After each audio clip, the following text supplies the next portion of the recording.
Diz assim o texto sagrado.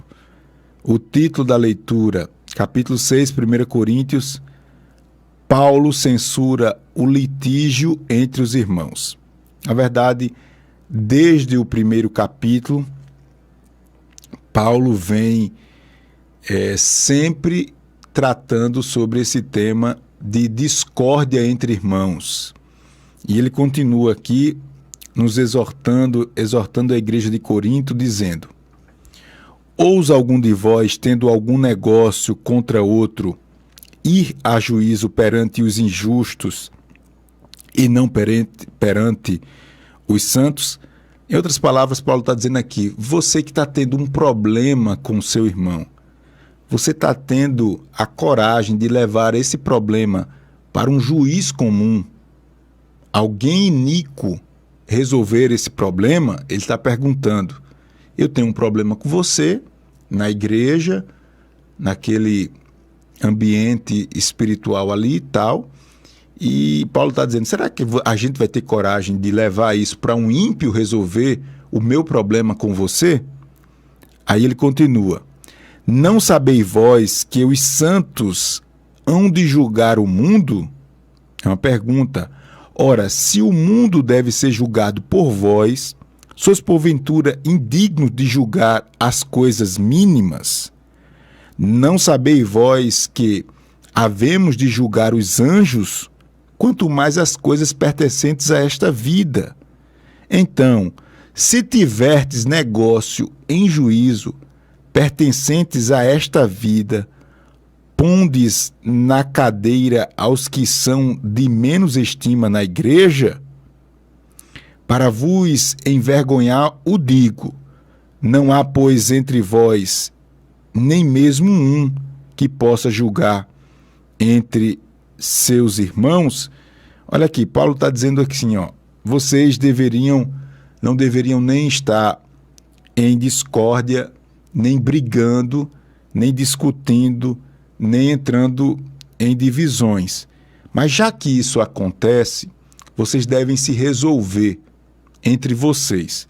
Não leve essas questões para os ímpios resolverem. Vocês devem se resolverem aí mesmo, entre irmãos. Aí Paulo pergunta, será que não tem nenhum homem capaz que as duas partes elejam como um homem digno de julgar essa causa, não? Porque Paulo está evitando aqui que a igreja seja motivo de vergonha lá no mundo. Para os ímpios não dizer assim, olha os irmãos brigando por essa e aquela situação. Então Paulo ele está advertindo a igreja, dizendo que os problemas da igreja devem ser tratados na igreja. E não um irmão deve levar o outro irmão a juízo. Paulo está orientando desta maneira. Versículo 6. Mas o irmão vai a juízo com o irmão, e isso perante infiéis. Está vendo o que eu estou dizendo? Versículo 7. Na verdade, é já realmente uma falta entre vós, tende demandas uns contra os outros, porque não sofreis antes a injustiça, porque não sofreis antes o dano. Paulo está dizendo assim, já é um absurdo vocês estarem brigando e ainda levar para os infiéis. Será que ninguém entre vocês tem coragem de sofrer o dano para evitar que o nome do Senhor seja envergonhado, a obra do Senhor? Será que ninguém tem coragem de sofrer a injustiça? Veja, irmãos, como é bom a gente parar para aprender a palavra, né? Vamos aqui deixar bem claro que Paulo não está proibindo ninguém de usar o poder do Estado, o poder jurisdicional do Estado. Você tem todo direito, todos nós temos esse direito de ter acesso, se você se sentir lesado em qualquer área da sua vida, você provocar o judiciário. Mas Paulo está orientando a igreja a evitar esse tipo de coisa quando for algo entre os irmãos. Versículo de número 8. Mas vós mesmos fazei a injustiça e fazei o dano, e isso aos irmãos. Em vez de você ter a capacidade espiritual de suportar o dano que seu irmão está lhe causando para evitar um problema maior, você está causando dano. E aí a gente para um pouquinho para pensar cá para a gente, viu? Ser crente, irmãos, é difícil. É difícil. É muito difícil. E aqui, eu enquanto leio esses versículos, eu só fico pensando da importância de você fazer parte de um corpo, da igreja do Senhor, do corpo de Cristo. Você tem um pastor para você prestar conta, a importância de você participar de um grupo na sua igreja, de você ter contato com seus irmãos, porque esses problemas aqui, Deus permite para lhe tratar. E tem pessoas que já passaram por esse, como eu posso dizer, por essa fase amarga da sua vida, tiveram problemas sérios dentro da igreja, e hoje diz assim: pastor Júnior, olha, minha igreja é a Rádio Novas de Paz. Pastor Júnior, eu vou dizer uma coisa para o senhor, cá para a gente, viu, pastor? Olha, pastor Júnior, eu vou até para a igreja, pastor, mas terminou o culto, ó, eu sou o primeiro a sair, ó. Eu não quero conversa, pastor, porque a igreja, olha, pastor, não diga nada a ninguém não, mas igreja, olha, o povo para gostar de fofocar, para gostar de se meter na vida da pessoa, olha, o povo falso. Eu quero dizer uma coisa para você que eu concordo com você. E não é que eu concordo com você que que na igreja tem tudo isso e queria que só fosse isso. Tem coisas muito piores. Tem coisas piores. Muito piores. Eu concordo tudo com você. Mas Deus, Ele orienta todos os seus fazerem parte desse corpo. É feito família. Coisa melhor do mundo é a família, mas pense que quando começa as coisas desandar, as coisas não andarem em harmonia, meu Deus do céu. Eu não sei se é só a minha família que tem problema. Eu acho que não, acho que a sua também tem. Mas eu lhe pergunto, a família deixa de ser sagrado? Não. A família não deixa de ser sagrada. Da mesma forma a igreja. Pastor Júnior, mas pastor, deixa eu lhe dizer uma coisa. Pastor. Eu não quero não, negócio com igreja não, pastor. Você está errado. Você está errado. Inclusive, eu quero falar aqui, para você que ainda não tem um compromisso com a igreja, você tem que ter um compromisso com uma igreja. Você tem que ter um pastor. Ah, pastor, mas eu já tive muito problema. Eu também, eu nasci na igreja. Tudo de igreja eu sei. Eu dirigi uma igreja representando na função pastoral com 18 anos de idade. Minha vida inteira, meu pai é pastor, a minha família toda envolvida na igreja. Negócio de igreja, quem sabe sou eu. Pronto. O lado positivo e negativo de tudo. Você tem que ter compromisso com uma igreja. Pastor Júnior, essa palavra está me incomodando, pastor. É você mesmo. Não, pastor, eu estou muito bem. Tá, não. Você não está bem. Porque a igreja não é quatro paredes, não é um negócio que os homens inventaram, não. A igreja é uma invenção de Deus. Igreja e família foi Deus que inventou. São as duas instituições sagradas na terra. Tem problema? Tem. E onde é que não tem problema? Me diga. Onde é que não tem problema? Tem problema e sempre vai ter, mas você precisa desse vínculo. Você não consegue sobreviver fora desse órgão chamado igreja, não, dessa instituição chamada igreja. Você não consegue sobreviver. Não tem como. Hora ou outra as coisas vão desandar na sua vida. Não tem como. Seria bem mais prático, né? A gente ficar ouvindo rádio, pastor acompanha as lives, eu aprendo, eu oro, estou aqui em casa, mas não é assim. Não é assim. Não é assim. Em nome de Jesus, entenda, eu compreendi isso com um pouquinho mais de tempo na fé, porque eu ficava dizendo, esse pastor só quer que a pessoa venha para a igreja. Pelo amor de Deus, ninguém aguenta não. E tem que vir para a igreja, tem que vir para a igreja. Eu ficava invocado com isso. Eu acho que é para a gente dar o dízimo. Eu ficava pensando, esse pastor fica aqui, esse pastor acha que a gente não estuda não, não trabalha não, quer viver dentro da igreja. Mas quando você vai analisar a palavra de Deus, a gente vê que Jesus instituiu a igreja dele para você conviver com os irmãos, para você ser tratado nesse meio. Pastor, eu quero ser crente sem igreja. Você não vai conseguir ser um cristão verdadeiro fora da igreja. Não vai. Ah, pastor, eu vou participar da igreja mais perto da minha casa. Aí eu aprendi isso, você deve participar da igreja mais perto da Bíblia, não a mais perto da sua casa. Faça parte da igreja mais perto da Bíblia. Qual a igreja que você acha que está mais perto da Bíblia? Então faça parte desse organismo espiritual. Não tem, viu? E eu queria que você deixasse, principalmente, eu estou falando aqui, principalmente para aqueles que estão fazendo parte da campanha, porque nós estamos de mãos dadas. Eu tenho um compromisso diante de Deus que você tenha resultado. Não é à toa que eu estou aqui todo dia com você. Então, todas as minhas experiências espirituais eu estou passando aqui para você. E essa é uma das experiências que eu procuro colocar em prática na minha vida para eu vencer as batalhas. Como assim, pastor Júnior? Para eu vencer as batalhas, eu procuro estar mais alinhado, o mais alinhado possível com a igreja e com a família.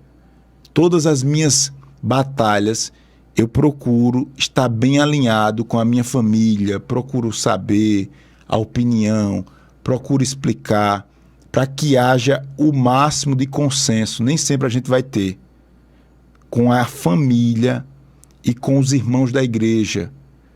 Tendo essas duas coisas alinhadas, você enfrenta e vence até um exército. Não tem boquinha, não.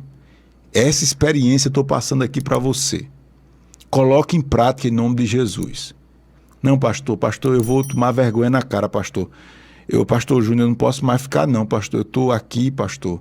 Estou achando que minha igreja, pastor, agora é o rádio. Está errado. Estou achando, pastor, que minha igreja agora é essas lives, que é uma bênção. Estou aprendendo. Está errado. Você tem que ficar na live, continue aprendendo na live, na rádio, mas você tem que ter uma igreja, você tem que ter um pastor. Ah, pastor, se vire. Mas, pastor, eu não quero saber, eu não sei, eu não posso inventar outra coisa aqui. Não tem como inventar outro jeito. Não tem. E olha que eu já sofri, viu? Eu já tive experiências amargas com ministério, com igreja, que acho que todo mundo já teve. Mas isso não tira a santidade do corpo de Cristo. Pode ter o que for. É a mesma coisa da família. Pode ter o problema que for. Família não deixa de ser família e ninguém consegue destruir a família. É a mesma coisa da igreja. Não consegue. Não consegue. Porque é uma instituição sagrada, santa. Foi Cristo que instituiu. Mas vamos lá. A gente parou no versículo 8, foi? Eu leio o 8, eu vou repetir o 8. Mas vós mesmos fazei a injustiça e fazeis o dano, e isso aos irmãos. Não sabei que os injustos não hão de herdar o reino de Deus? Não erreis. Nem os devassos, nem os idólatras, nem os adúlteros, nem os efeminados. Deixa eu repetir de novo, que eu vou mandar cortar a Bíblia agora, Vou mandar arriscar isso daqui da Bíblia. Está dizendo que nem os efeminados. Vou repetir de novo, os efeminados, nem os sodomitas, nem os ladrões, nem os avarentos, nem os bêbados, nem os maldizentes, nem os roubadores herdarão o reino de Deus. É a Bíblia Sagrada que está dizendo. Então, quando eu olho para cá e eu me vejo em uma dessas situações, eu digo, meu Deus, tenha misericórdia de mim. Tenha misericórdia de mim. A Bíblia está dizendo assim, olha, você não pode estar errando nessas coisas. Se em uma dessas coisas você se encaixar aqui, se você é um bêbado, se você é um maldizente, se você é um roubador, se você é um efeminado, Se você é um sodomita, a ideia de sodomita é aquele que se envolve em práticas iníquas, práticas, essa palavra iníquo, ela dá a ideia de iniquidade, né? Aquilo que é nojento, sabe? Aquilo que é até rejeitado pela sociedade. Se você pratica tudo isso, você é um idólatra, se você é um adúltero, se você é um devasso, a Bíblia está dizendo que você não verá Cristo. Quem pode dizer amém, irmãos? Pedir misericórdia a Deus, né? Porque quando a gente olha para isso, a gente tira fim em alguma coisa aqui. Ou a gente se enquadra em alguma coisa. Olha só, os maldizentes. Meu Deus do céu, quem nunca maldizeu? Maldizeu? Não, tá errado, né? Quem nunca Eita, agora não saiu. Quem nunca praticou isso? Não estou conseguindo falar a palavra certa aqui. Mas quem nunca ficou maldizendo? Quem nunca saiu palavras de maldição? Até a campanha que a gente está falando, a semana que a gente está falando. Quem nunca fez isso? Né? Que o sangue de Jesus tenha poder. A Bíblia está dizendo, não erre, procure se corrigir nisso. Senão você não vai ver a eternidade, você não vai ver Cristo. Você não herdará o reino dos céus. E continua aqui o verso 11. E ele diz aqui, ó. E é o que alguns têm sido, mas haveis sido lavados, mas haveis sido santificados, mas haveis sido justificado em nome do Senhor Jesus, pelo Espírito do nosso Deus. Glória a Deus. Chega a dar um alívio. Eu vou repetir isso aqui, ó. E é o que alguns têm sido devasso, idólatra, adúltero, efeminado, sodomita, ladrão, avarento, tal. E vai dizer aqui, ó. Mas haveis de ter sido lavados, mas haveis sido santificados, mas haveis sido justificados em nome do Senhor Jesus Cristo. Será que dá para você dizer um glória a Deus e obrigado, Jesus? Obrigado, Jesus, por ter pagado um preço. E hoje eu tenho o perdão dos meus pecados. Aleluia, glória a Deus. Quem pode dizer amém? Estamos chegando na última parte, e essa é a parte mais importante aqui do nosso encontro de hoje. E eu destaquei logo no começo. Se quem não compartilhou, compartilhe para a gente ler essa segunda parte aqui. Talvez hoje eu passe um pouquinho do horário, mas eu preciso entregar aqui o recado. Deixa eu só ver aqui e conferir se os irmãos estão compartilhando, porque às vezes o irmão fica com preguiça, fica só assistindo. Eu não quero só você me escutando, não. Eu quero seus amigos, todo mundo, viu? Para a gente alcançar mais pessoas. Então, é importante você compartilhar, você levar essa palavra para outras pessoas, tá certo? Versículo 12. Eu vou ler do 12 ao 20 e depois eu trago a explicação, porque essa é a parte mais importante. Os nossos corpos são membros de Cristo. Diz assim, versículo 12. Os nossos corpos são membros de Cristo. Versículo 12, vamos ler até o 20 e depois eu explico para você. Todas as coisas me são lícitas, ou seja, eu posso fazer o que eu quero. É isso que Paulo está dizendo. Eu faço o que eu quero e ponto final. Mas nem todas as coisas convêm. Ou seja, nem todas as coisas combinam com você. Você aceitou Jesus, você deixou a vida de devasso, de ladrão, de efeminado, de essas coisas todas que a gente leu. Então, isso não combina com você, não convém. Se você quiser fazer, você faz, mas isso não lhe convém. Aí vai dizer, ó. Todas as coisas me são lícitas, mas eu não me deixarei dominar por nenhuma delas. Os manjares, ou seja, a comida, é para o ventre, é para o bucho. E o bucho é para a comida. É isso aqui, em outras palavras, é a mesma coisa. Deus, porém, vai aniquilar, vai destruir tanto um como o outro. Mas o corpo não é para a prostituição, senão para o Senhor e o Senhor para o corpo. Eu vou repetir isso aqui que é importante. Mas o corpo não é para a prostituição, senão para o Senhor e o Senhor para o corpo. Ora, Deus que também ressuscitou o Senhor, nos ressuscitará a nós pelo seu poder. Não sabeis vós que os vossos corpos são membros de Cristo? É uma pergunta. Tomarei, pois, os membros de Cristo e falo-ei membro de uma meretriz ou de uma prostituta? Não, por certo. Ou não sabeis que os que se ajuntam com a meretriz faz-se um corpo com ela? Porque serão, disse, dois numa só carne. Mas o que se ajunta com o Senhor é um mesmo Espírito. Versículo 18. Fugi da prostituição. Todo pecado que o homem comete é fora do corpo. Mas o que se prostitui peca contra o seu próprio corpo. Eu vou repetir isso aqui, que vai ser importante para a gente. Mas o que se prostitui peca contra o seu próprio corpo. Ou não sabeis que o nosso corpo é templo do Espírito Santo, que habita em vós, proveniente de Deus, e não sois de vós mesmos? Porque fostes comprado por bom preço. Glorificai, pois, a Deus no vosso corpo e no vosso espírito, os quais pertencem a Deus. Quem pode dizer amém? Glória a Deus. Atenção aqui. Olha só. Essa é a parte mais importante que eu quero falar. O apóstolo Paulo, ele está trazendo aqui um ensinamento tremendo. Isso daqui pode ser um divisor de águas na sua vida espiritual. Você pode ser outra pessoa se você praticar o que você vai ouvir agora. Paulo está deixando bem claro que a base da nossa fé é a liberdade.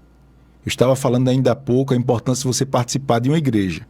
Se você participa daquele convívio de pessoas, você vai ver que tem regras, tem costumes, tem doutrinas, enfim. Se você está ali, eu entendo que você deve cumprir aquilo que está ali, posto. Tá certo? Mas a base da nossa vida espiritual é a liberdade, ou seja, eu faço e posso fazer o que eu quiser. Tem algumas pessoas que até hoje pregam que você não deve comer algum tipo de alimento.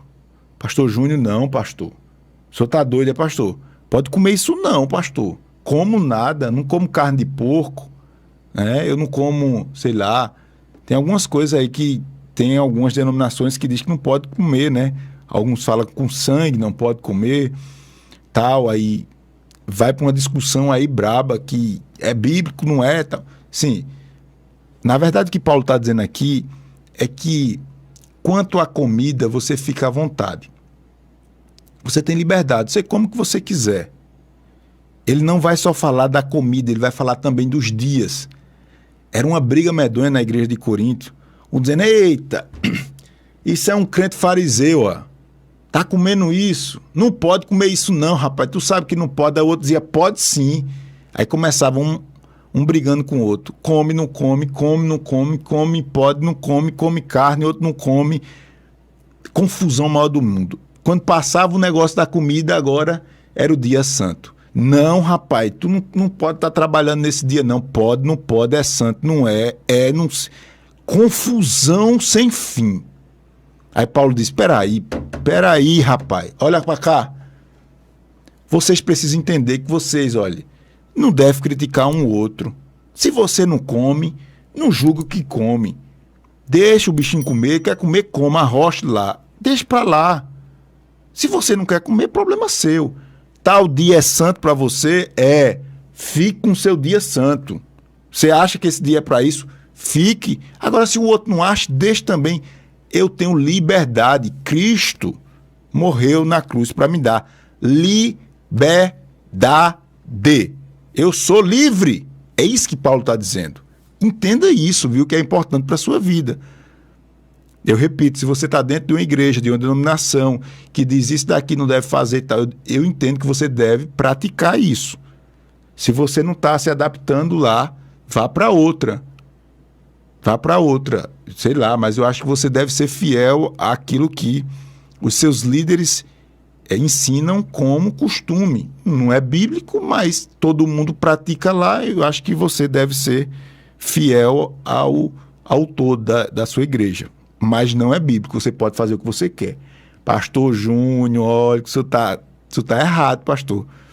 Tô não. Tenho convicção do que eu estou falando. Tenho convicção do que eu estou falando. Você pode fazer o que você quiser. Aí Paulo está dizendo assim, ó. Mas agora tem uma ressalva aqui poderosa.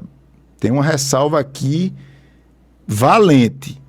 Qual é, pastor, essa ressalva? É quanto ao seu corpo. No seu corpo você não pode fazer o que você quer não, viu? Porque o corpo não é seu. E todo o pecado de prostituição, você está agredindo o templo de Deus, que é o seu corpo. Aí você não tem boquinha não, viu? Aí você não pode, você não tem liberdade, vamos dizer assim. Você não pode fazer o que você acha que quer com o seu corpo. Por isso, irmãos, eu chamo a atenção das mulheres. Cadê as irmãs aqui? Eu acho que é 80% que está nos acompanhando agora. As irmãs aqui. Cadê as irmãs? Diga amém. As irmãs. Essa palavra é principalmente para as irmãs. Irmãs que usam roupas semelhantes à roupa de prostituta. Você está pecando.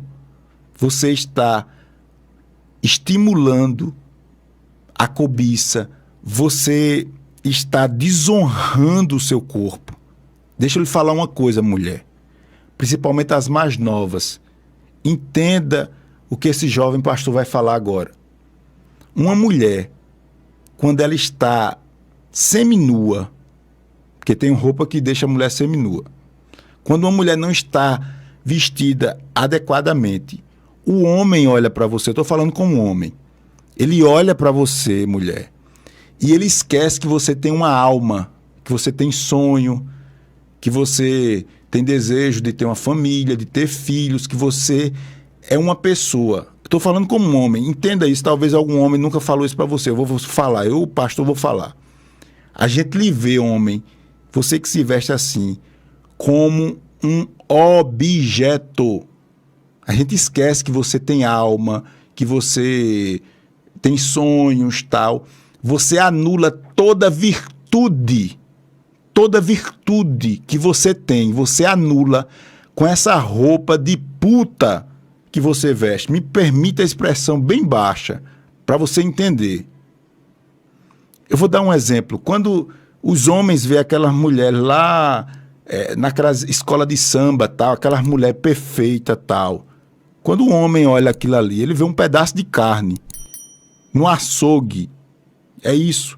Aí vocês, mulheres, deixem de ser besta. Estou usando essa expressão assim bem para vocês se entenderem em nome de Jesus. Deixe de ser tola, de ir na cabeça da mídia, de ir na cabeça das suas amigas e se vista adequadamente, porque isto é pecado e é um pecado que destrói sua vida, sua alma. Você está descobrindo o seu corpo que não é seu.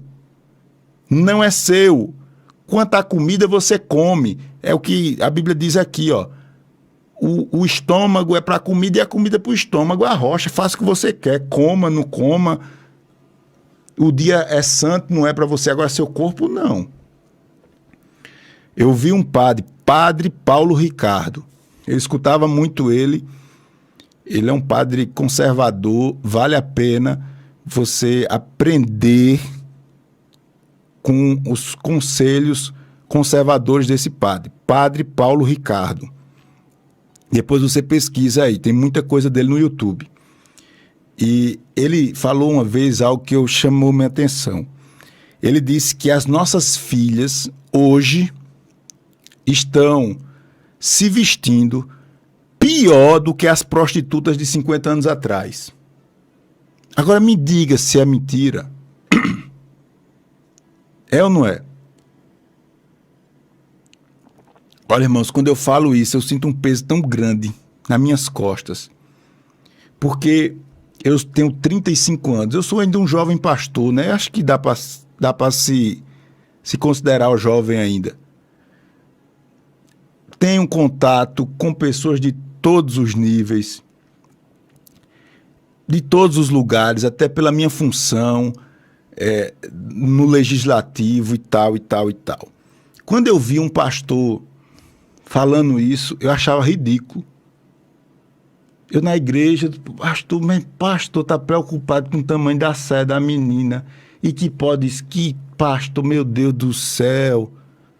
Eu ficava achando que ridículo isso. Eu achava, estou confessando você. Eu ficava só pensando assim, meu Deus do céu, que esse pastor é cafona demais, ó. Isso é porque já não funciona nada e acha que todo mundo vai ter que botar uma bata agora. Eu ficava falando isso, mas quando a gente vai ler a palavra do Senhor, é a Bíblia que está dizendo. É a Bíblia que está dizendo. Então, quando a Bíblia fala assim, ó, aquele que se prostitui peca contra o corpo, e o pecado contra o corpo é um pecado horrível, um pecado poderosíssimo que destrói sua vida. E eu falei, adverti as mulheres quanto às vestimentas. Eu fui pregar, irmão, numa igreja, eu não esqueço mais nunca. Não foi do Ministério Novas de Paz, não. Não é que no Ministério Novas de Paz não tenha isso, não. Que a igreja é tão grande e uma igreja ou outra pode fugir do padrão tal. Eu não estou querendo mostrar que a Igreja Novas de Paz é melhor do que ninguém, não. Que a gente também tem problemas. Mas eu fui pregar numa igreja aí, que não era da nossa. Meu irmão aí sentou na minha frente, assim, um grupo oficial da igreja. As mulheres com a saia. Que não existe isso, irmão. Não existe. Se você for no shopping e ficar procurando, você vai encontrar mulheres com a saia daquele tamanho. Mas vai demorar. De 100 mulheres, você vai encontrar uma ou duas. Porque aquilo é um absurdo dentro da igreja. Eu fico pensando, essa igreja não tem pastor, não, é? Tá errado, irmã. Tá errado. Ah, pastor, mas todo mundo aqui faz, por isso que eu faço, pastor Júnior. Mas você tá pecando contra o seu corpo. Por isso que vem tanta mazela espiritual sobre a sua vida. Você acha que não sei de onde tá vindo. Você está se desvalorizando. Quando você se apresenta bem composta, os homens olham para você e antes de ver um pedaço de carne, os homens refletem sua virtude, que você tem uma alma, que você é um ser. Se você quer ser tratado como um pedaço de carne, continue andando nua. Aqui eu estou falando aqui abertamente. Essa parte é das mulheres. Roupa, tal. Pega muito com as mulheres. E com os homens, pega muito o lado da cobiça e da pornografia. Olhe, o que a pornografia tem feito, principalmente na vida dos homens, é algo assustador, viu? E é um mal silencioso. É um mal silencioso. O que a pornografia tem feito e destruído, eu queria... Aqui a gente vai puxar um pouquinho, mas eu queria chamar a atenção dos varões para isso. A pornografia, ela é um dos pecados gravíssimos, porque entra no pecado de prostituição. Aprenda o que eu vou lhe dizer aqui. Quem não quer ter, me responda. Quem é que não quer ter disposição? Todo mundo quer ter disposição. Todo mundo quer ter vontade de fazer. Todo mundo quer ter saúde espiritual. Todo mundo quer estar preparado. Não é? Todo mundo não quer isso? E a sua disposição, ela está ligada a 3 coisas. Guarde isso aqui, que isso é poderoso, viu? Primeiro, a sua disposição está ligada ao que você fala. A sua disposição está ligada ao que você fala. Segundo, a sua disposição está ligada ao que você come, se alimenta. E terceiro, a sua disposição está ligada a como você considera e preserva as suas relações íntimas sexuais. Isso daqui são 3 fontes que devem ser consideradas na sua vida. Caso uma dessas 3 áreas esteja desequilibrada, você está perdendo energia, força, e você não conseguirá avançar na vida. Eu vou repetir. O que você fala, cuidado com o que você fala. Até por isso que a gente está na campanha agora falando sobre gratidão, tirar tudo que é negativo da nossa fala, da nossa boca, porque a gente fala é o que está dentro do coração, não é? O que você fala, com o que você come, cuidado aí com comida enlatada, refrigerante, doce, gordura. E terceiro, sua vida sexual ligada à sua sexualidade, que é o que a gente está falando aqui. Essas 3 coisas, elas bem ajustadas, vai lhe dar uma condição superior à dos demais homens para você progredir na vida. Se uma dessas 3 coisas aqui está desequilibrada na sua vida, você está ferrado. Eu estou usando a expressão bem da gente. Você está ferrado. Ferrado. Mantenha seus olhos puros. Não entre por esse caminho. Eu estou lhe dizendo, a pornografia tem acabado muito o casamento. Tem acabado a vida de muitos homens. Os homens são mais apegados à pornografia. Com um clique você tem acesso a tudo que não presta no celular. Se você quer ser um homem, você quer amar, construir sua família, se você quer ser um homem de caráter, se você quer ser um homem que cresce na vida, um homem próspero, porque prosperidade é continuar crescendo, vença a prostituição, viu? Vença a prostituição. Para as mulheres, está mais ligada a essa área aqui da vestimenta. Do homem está ligado mais à questão da cobiça e da pornografia. Esses pecados são pecados pesadíssimos, viu? Porque você está destruindo a casinha de Deus, que é o seu corpo. Esse corpo não é seu. Não é seu. Esse corpo é de Deus. Deus comprou. Está lá em 1 Coríntios, capítulo de número 6, a partir do versículo 12. Amém? Quem recebe essa palavra, diga glória a Deus. Glória a Deus. Glória a Deus. Glória a Deus.